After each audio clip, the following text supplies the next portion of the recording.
I just touched down at like 1 o'clock. I'm driving home, me and Caleb. I call him back. He's like, how's your life, IT? I'm like, I'm good. I just got off. He knows I just got from my anniversary. I'm like, I just got back home. I'm straight. He's like, well, I just traded you. Yeah, the deal is done, Michael. As we mentioned, Kyrie Irving to Boston for Isaiah Thomas, Jay Crowder. A lot of fans were really upset, and especially with everything he gave them last season, obviously the tragic passing of his sister, to trade that kind of guy. That's what I hate about the league. When you talk about guys not having loyalty and things of that nature, it stinks. Knowing he's in the final year, he's wanting a max contract deal. But if you're Boston, you don't have to think about paying him next summer like you were going to have to think about with Isaiah Thomas. And that's after they agreed to a deal in which they full well knew that Isaiah Thomas hadn't yet completely healed.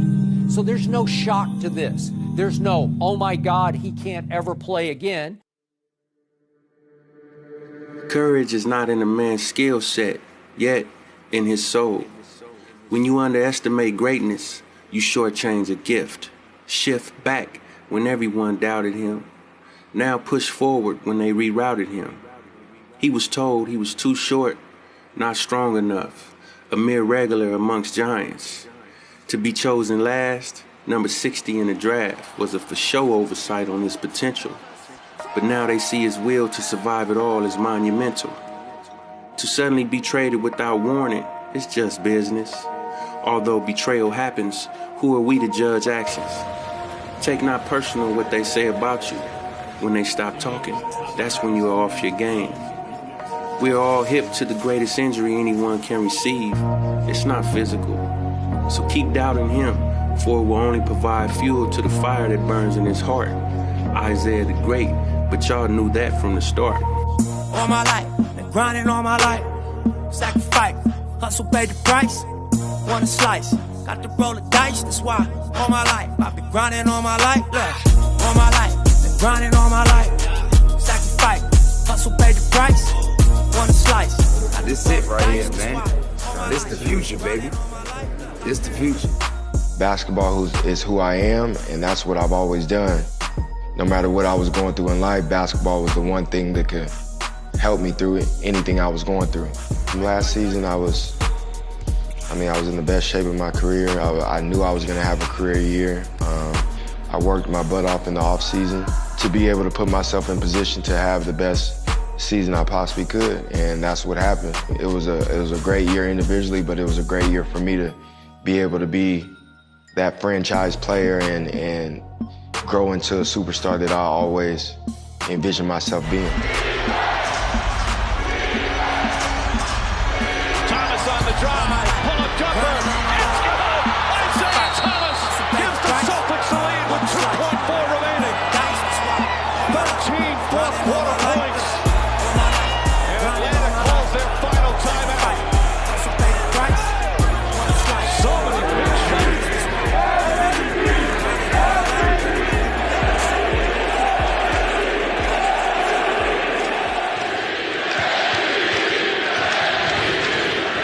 You can see 5 of 6 from the line, 3 of 5 from the field. Playoffs were something I've never experienced before in that sense of being the #1 seed, because everybody was counting us out from the jump. They were saying we were arguably the worst #1 seed in NBA history. So all those things were motivating factors to just keep going. I mean, off the court, I was going through a lot, but I just kept going. And that's what my life has always been about, is just to keep going, keep pushing, and that's what I did. What was the toughest moment? Toughest moment? I mean, that first game was probably the toughest. That was definitely the toughest. I don't really want to talk about this, though.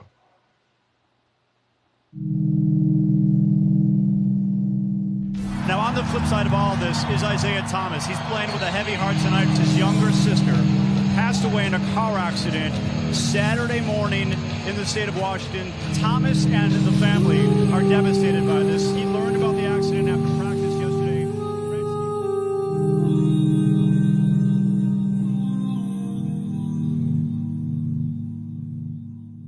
There was no option of not playing. That was just what I was going to do, no matter what.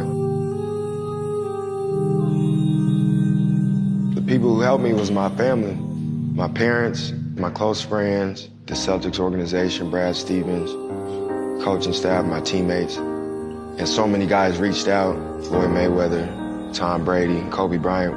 And I remember Kobe texting me and calling me and telling me, nobody can tell you what to do, but if you do play to be the killer that you are, leave it all out there on the floor. And I took that to heart. Thomas to Bradley, and then back to Thomas.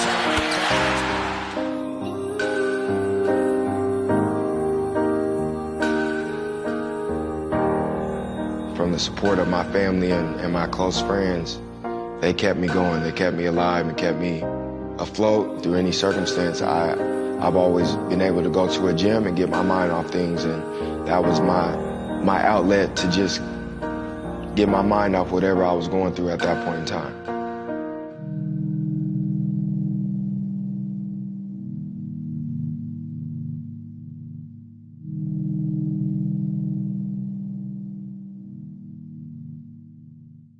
We just have to play desperate. We're in a 0-2 hole. We have to continue to do it. You know, in the NBA, anything can happen. I mean, we had a great ride. Being down 2-0, beating the Bulls, going to a Game 7 against the Wizards and winning that. So this goes here tonight. Thomas. It does! Caps off a remarkable night for Isaiah Thomas. 63 points. And Boston has run away with it. And then being in the Eastern Conference Finals, like it was everything. On a hit from three. Isaiah is limping. Something is wrong with him. His ankle or something, or his hip, clearly in stress here as he brings the basketball up.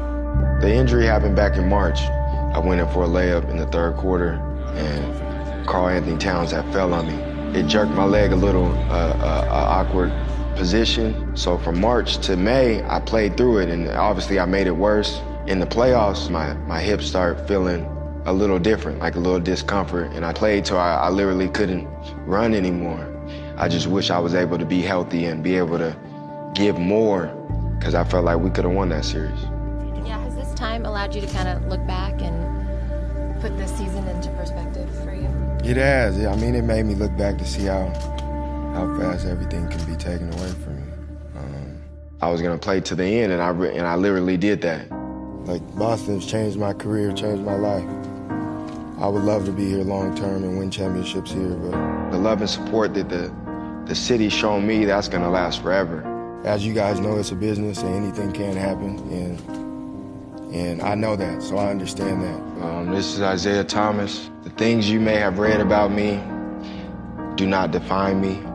What did we expect Isaiah Thomas to say? Man, I'm damaged goods. Man, I'm never going to be the same To be player. sitting on the sideline a few minutes before the game crying, that makes me uncomfortable for him. Maybe this guy shouldn't be here right now. He's going through this enormous, this incredible adversity at the moment. But you really don't know who I am. I won't comment on any of our communication over the last week. It's private. Had the best year of my career and the worst year of my life at the same time. But if you watch this or